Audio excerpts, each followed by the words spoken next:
Evernote was once the shining star of note-taking apps. 225 million users, a $1 billion valuation, and one huge goal: to become the biggest note-taking app in the world. In fact, it didn't just want to be an app, it wanted to become your second brain.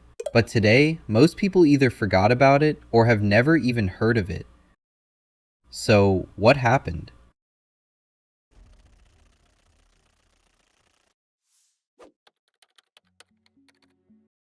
Back in the late 2000s, phones were already part of our lives, but they weren't the all-in-one devices they are today. People still relied on old-school ways to remember things: notebooks, planners, little sticky notes. If you didn't write down a phone number, it disappeared. If you didn't note an address, you forgot it. Receipts got tossed into corners and vanished forever.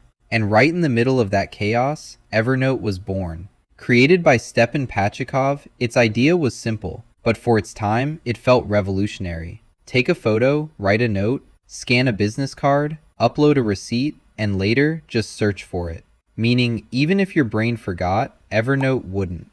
At the time, that felt like science fiction. The company's first foundations were actually laid in 2004, but the real turning point came in 2007.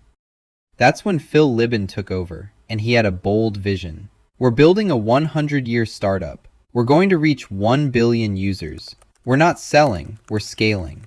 The strategy was simple. It's okay if users don't pay, as long as they stay.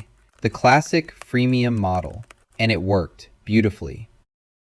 The timing couldn't have been better. Evernote launched right alongside the mobile app revolution. The iPhone was exploding. The App Store was booming. The mobile era was just beginning. Phil Libin later described it like this: "We were there at exactly the right moment. Had they arrived just 6 months later, they might have missed the wave entirely."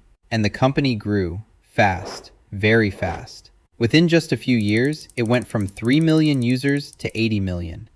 It raised millions in funding. Its valuation crossed $1 billion. Everything looked like a fairy tale, a startup dream. But then, things started getting weird. Because while Evernote was growing, it made one critical mistake.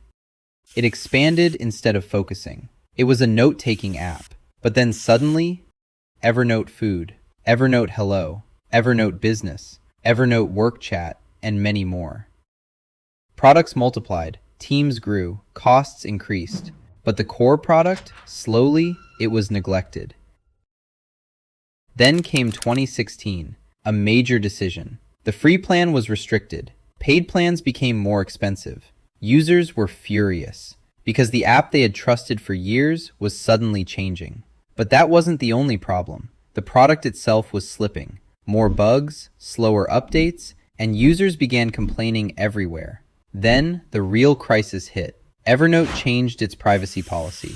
The company announced that, to improve its machine learning systems, some employees might access user notes. And people thought, wait, you mean strangers could read my private notes? The backlash was immediate. Thousands of users left. The company tried to walk it back, but trust, once broken, is hard to rebuild. Meanwhile, the competitors were quietly taking over. Google Keep, Apple Notes, Notion, Microsoft OneNote, Obsidian, Joplin. They were simpler, cheaper, more stable, and more trustworthy. While Evernote was busy fighting itself. In 2015, Phil Libin stepped down as CEO. By 2016, he was completely gone. New CEOs came in. Restructuring began. Layoffs followed. The company was now clearly in decline. At one point, Evernote had reached 225 million users. But that was its peak. From there, everything went down. Users left. Downloads dropped. The product lost relevance. And eventually, the company was sold. Today, Evernote still exists, but it's no longer the giant it once was. A product that once wanted to become your second brain lost its focus, spread itself too thin, neglected its core product, and in the end, lost its users. Sometimes, what kills a company isn't the competition. Sometimes, it's its own success story.